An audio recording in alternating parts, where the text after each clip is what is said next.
keeping our eye on the prize at all times to bring you thoughtful conversation and all voices be heard. We mix it up today with two of my great friends, Josh Kravitz and Jadan Horyn join us. Josh is an attorney, Democratic district leader in New York, and Jadan is a Republican strategist, contributor to Metropolitan magazine. Gentlemen, welcome again. Thank you, John. So, Jadan, I know a while back when we had you on with Walker Bragman, after the show, you guys spent like 6 hours together, and even with the completely different mindset, actually became friends. Have you and Josh had a catch-up session yet, off air? No, he hasn't asked me out. I've been waiting. You can ask me out. I just want to make the first move. That's what Republicans do. Oh, damn. All right. Let's not turn this into a dating show right now, but I'm down for it. I mean, they both have quite suave female partners, wives, partners. Gentlemen, last night the DNC kicked off what I call the fake convention. It looked like a lot of it was taped, a lot of it was really canned. The only thing good about it was Eva Longoria, her cans. Other than that, I don't think people really cared about it. What were your thoughts on it, Josh? I mean, look, I am interested to see what the Republican convention is going to be like, given that they were trying to have the convention in person till the bitter end. And probably have not prepared as much for a digital convention. That being said, it was highly abnormal. I don't think it was fake. I think it was pretty real. I think you got to see people of great prominence across the ideological spectrum come and speak on behalf of the Democratic Party and the Democratic platform and the fact that the Democratic Party must win this election. So I think that that's probably the number one takeaway for the average American who tuned in with one ear is, wow, you got John Kasich and a bunch of Republicans talking, and then you got Bernie Sanders talking. And look at this spectrum of people who are aligned against Trump. I don't see that. Nobody called me up and said, wow. Jadan, what do you think? John Kasich is a man with no country. Well, I don't think we can defend the Democratic convention by saying that the Republicans are going to be unprepared for theirs. We don't know what they're going to do yet. It'll probably be as terrible. I assume it's going to be as terrible because last night was terrible. There's no ifs, ands, or buts about that. It was Hollywood magic without a crowd, which falls flat. Silicon Valley technology without human interaction, it falls flat.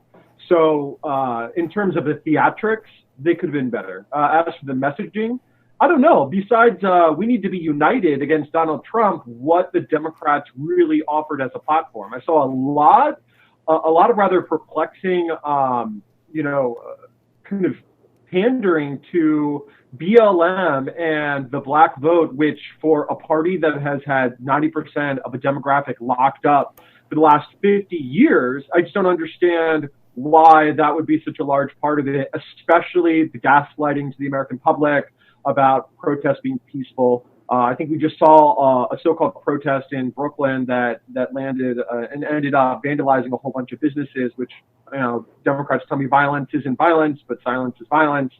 Last night fell flat. There were high points. I thought the woman that spoke about her father trusting Donald Trump in dying was powerful. Whether that is true, I mean, her words clearly scripted.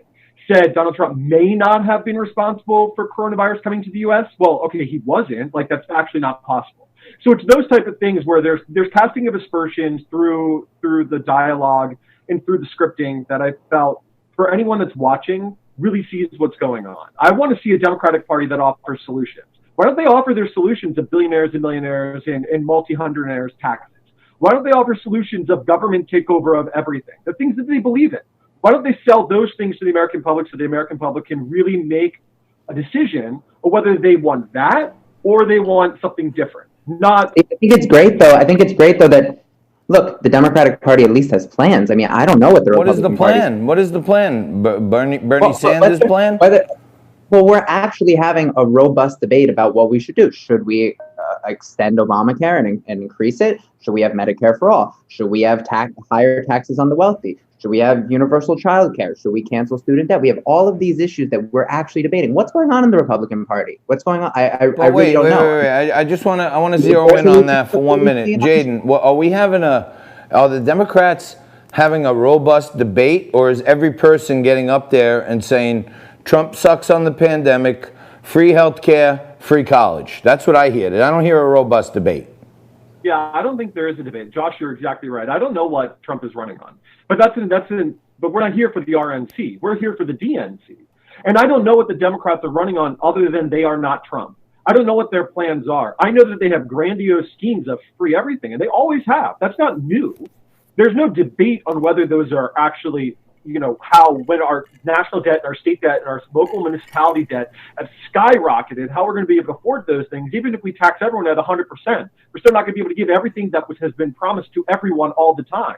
There's going to have to be costs. There's going to have to be people who are left out. That's not what I heard. That's not what I saw. What I saw is Donald Trump sucks. And that's fine if that's the message. Well, but I don't know if that's going to convince people that the Democrats are the ones they should vote for, as opposed to just staying out of the election. Josh, Josh, a recent study by Pew Research showed that 14% of black men voted for Donald Trump. Donald Trump, decreased unemployment, increased wages, African-American home ownership and business starts were up. I see Black Lives Matter all over the convention already. Are they trying to get those black men back or what? Well, I mean, 14% of black men voting for Trump is nothing to be proud of.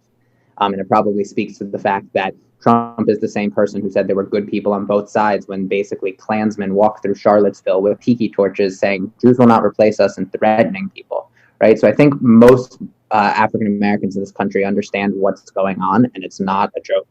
And so are they trying to get the 14% of black men who voted for Trump back? I don't know. I think black turnout was lower than it could have been in 2016, and that probably made the difference in the swing states. But at the end of the day, the vast majority of Americans understand that we have a racial justice problem in America, that we have ingrained structural racism in this country, that it's a different thing entirely to be a black person getting pulled over by the cops because you're speeding than a white person. It's just a completely different scenario, yet we're both American. Based on the color of your skin, you're being treated differently. A solution for that, Josh. I mean, you're a Democratic activist. I'm not gonna question your personal morals related to that. That's not the realm here. But the Democrats have been in power, unified one-party power at the federal level in the past, and have done nothing to address these issues. So I ask you, why should we trust Democrats now? Why are they suddenly awake to racial issues because that they have been espousing when they had the opportunity to dismantle the very systems of power that they were in, but they chose not to do it? No party. First off, important in 2008 look, 2010. Can I answer your question? I've said this before. No party has a monopoly on racism. That structural racism has infected both parties. And if you want to play the Republican game of, the Democrats were the ones who supported Jim Crow, we could play that game and take it back there. But regardless, let's take it to 1994. Were Democrats and Bill Clinton responsible for the crime bill that incarcerated significant Joe portions? Biden, not Bill Clinton, Joe Biden. Well, Joe Biden was part of it, and Bill Clinton signed it into law. I'm using Bill Clinton as the president at the time he signed it into law. Yeah. All right. Hey, can you guys hang out? We got a couple more topics. I got an open segment after this. Can we cover a little more? You got a few more minutes for me? Sure. Yeah, Josh, are you up to it? Yeah, sure. I thought you were asking your producers. No. They have no say in any of this stuff. They don't have any say in any of this.